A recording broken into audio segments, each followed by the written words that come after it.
उत्तर प्रदेश की राजधानी में दबंग भूमाफियाओं के हौसले बुलंद हैं। जहां दबंग भूमाफिया पीड़ित को उनकी ही दुकान पर अपहरण कर बुरी तरह उनके साथ लूटपाट करते हैं और फरार हो जाते हैं। नमस्कार, मैं अमित कश्यप और आप देख रहे हैं हंगामा टाइम्स।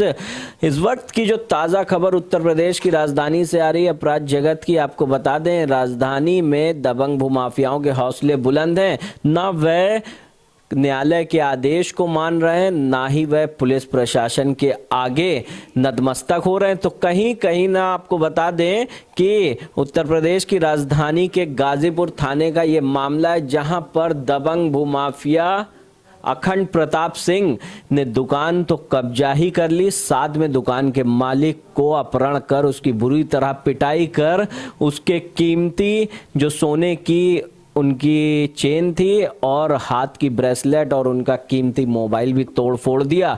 तो हमारे साथ में इस वक्त हैं राम गोपाल सिंह, जिन्होंने उनके खिलाफ मुकदमा दर्ज कराया और किस तरह से क्या मामला था पूरा, आइए उन्हीं के मुख से सुनते हैं। सर, क्या हुआ था आपके साथ जब, यानी कि जिस तरह से सुबह होते ही आपके साथ ये घटना कैसे घटी?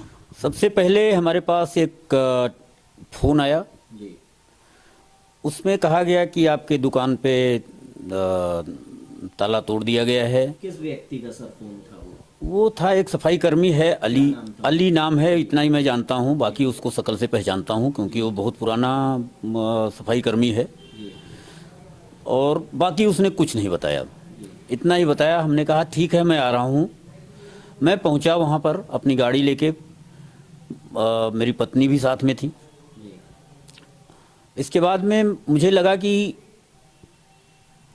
ये कॉम्प्लेक्स अभी बंद है, बाहर से ताला दिख रहा था।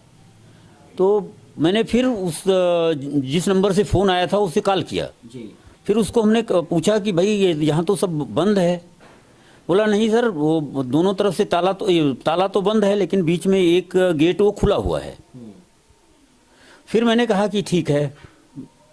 मैं अंदर गया।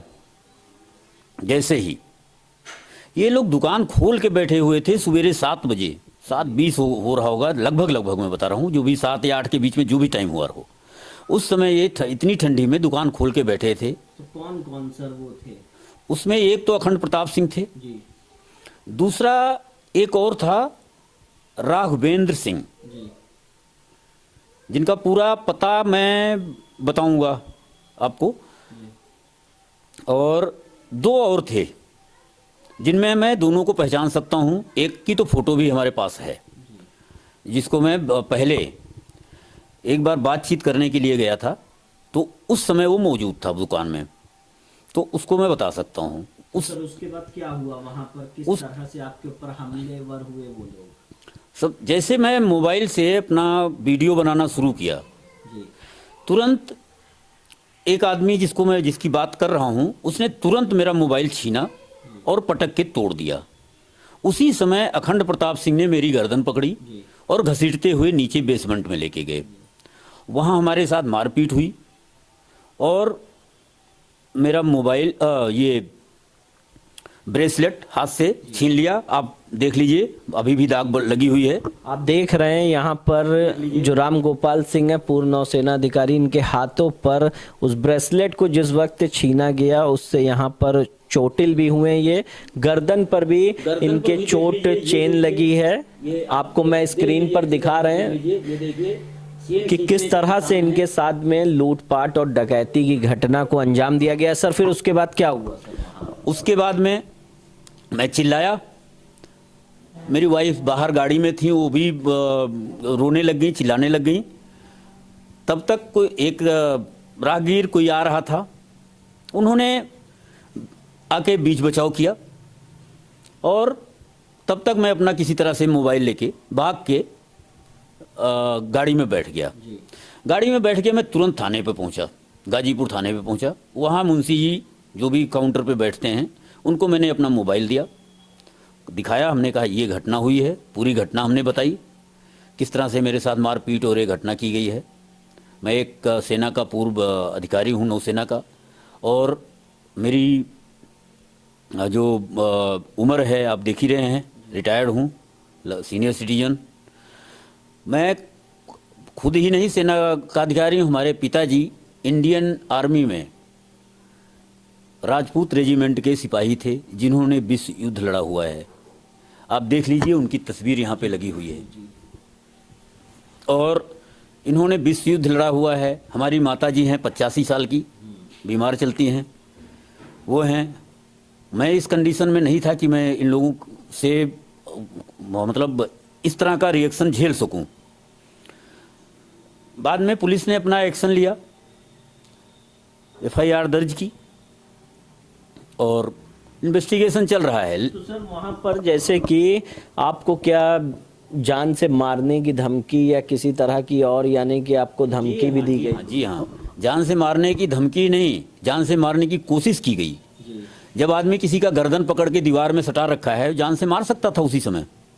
उसने कहा कि अगर यहाँ दिखाई पड़े कभी भी तो मैं काट के बोरी में भर के भेजूंगा। इस तरह का शब्द एक भूमाफिया इस्तेमाल कर रहा है और उसका मैं ऐसे नहीं बोल रहा हूँ, उसने पूर्व में भी इस तरह के काम किए हैं। इनकी दुकान इससे पहले गोमती नगर में सहारा बिल्डिंग के पास में थी, जो भी है वो वहाँ पे सुनेत्रा ऑप्टिकल्स के नाम से खुली थी। उसमें भी इसी तरह का वो हुआ। उसका मकान मालिक हार्ट का पेशेंट था, मर गया। परेशान इतना कर दिया गया कि वो डेथ हो गई उसकी।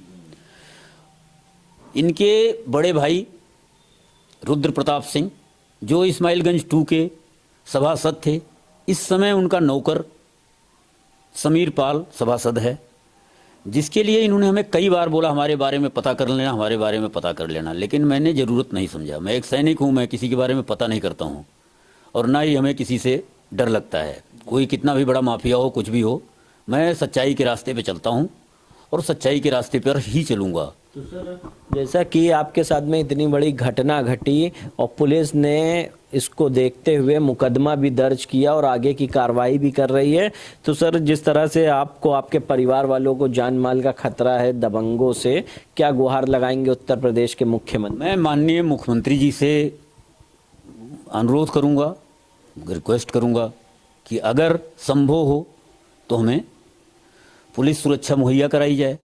अब मैं यही चाहूँगा कि ऐसे भूमाफियाओं के ऊपर कड़ी कार्रवाई की जाए, जो फिर कभी भविष्य में किसी भी आदमी का, किसी भी मनुष्य का, या सीनियर सिटीजन हो या कोई भी हो, उसकी दुकान को जबरन कब्जा करने की कोशिश ना करें या उसके मकान को जबरन कब्जा करने की कोशिश ना करें। क्योंकि इसमें होता क्या है, आज हम ठीक है, हमें कोई हार्ट की बीमारी नहीं है, लेकिन अगर मैं हार्ट पेशेंट होता तो इतना दबाव सहन नहीं कर पाता और कुछ भी हो सकता था। और भी हमें कुछ बीमारियां तो है ही हैं, सबको होती हैं, डायबिटीज है। हमारी माता जी इसी टेंशन में बिस्तर पे हैं, जो कल से सुनी है तब से अभी उठ के बैठी नहीं है। आप चाहें तो उनसे मैं आपकी मुलाकात भी करा दूंगा, अंदर सो रही हैं। तो ये थे हमारे साथ में पूर्व नौसेना अधिकारी इंजीनियर राम गोपाल सिंह, जिनके साथ दबंग भूमाफिया इनको लगातार धमकी दे रहे थे, जिसकी शिकायत इन्होंने शासन प्रशासन से भी की।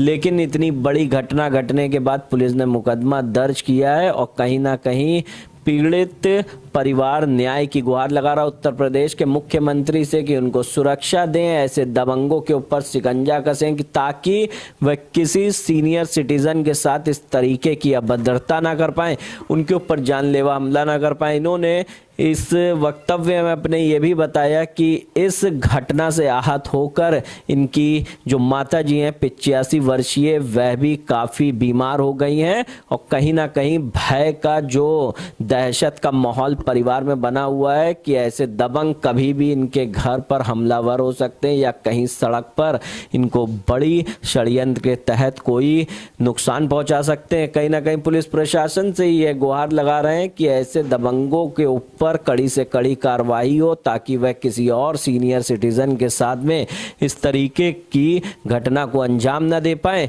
और किसी और की भी जो घर, मकान, दुकान को कब्जा करने का वो प्रयास न कर पाए। उत्तर प्रदेश के मुख्यमंत्री लगातार भूमाफियाओं पर शिकंजा कसते रहते हैं और उनके ऊपर कड़ी कार्रवाई करते रहते हैं। जो ये छोटे भूमाफिया कहीं ना कहीं इसी तरीके के कृत्यों को करने के बाद पुलिस की गिरफ्त से बाहर रहते हैं और उनके ऊपर कड़ी कार्रवाई ना होने से उनके हौसले भी बुलंद हो जाते हैं। अब देखने वाली बात यह है कि उत्तर प्रदेश की राजधानी के कमिश्नर इस तरह के प्रकरण को किस तरह से दबंगों को कड़ी से दंडात्मक कार्रवाई उनके ऊपर करते हैं। देखने वाली बात है। आगे भी हम आपको दिखाएंगे कि क्या दबंगों के हौसले जो पुलिस के आगे बुलंद थे वह क्या नतमस्तक हुए दबंग थाना गाजीपुर के आगे। आप देखते रहिए हंगामा टाइम्स। सहयोगी आशुतोष के साथ मैं अमित कश्यप इजाजत चाहता हूं। नमस्कार। हंगामा टाइम्स की तमाम खबरों को देखने के लिए हंगामा टाइम्स को सब्सक्राइब कर लीजिए और बेल आइकन दबा लीजिए। अगर आपको ये वीडियो अच्छा लगा हो तो लाइक बटन प्रेस कर अपनी प्रतिक्रिया हमारे कमेंट बॉक्स में देना।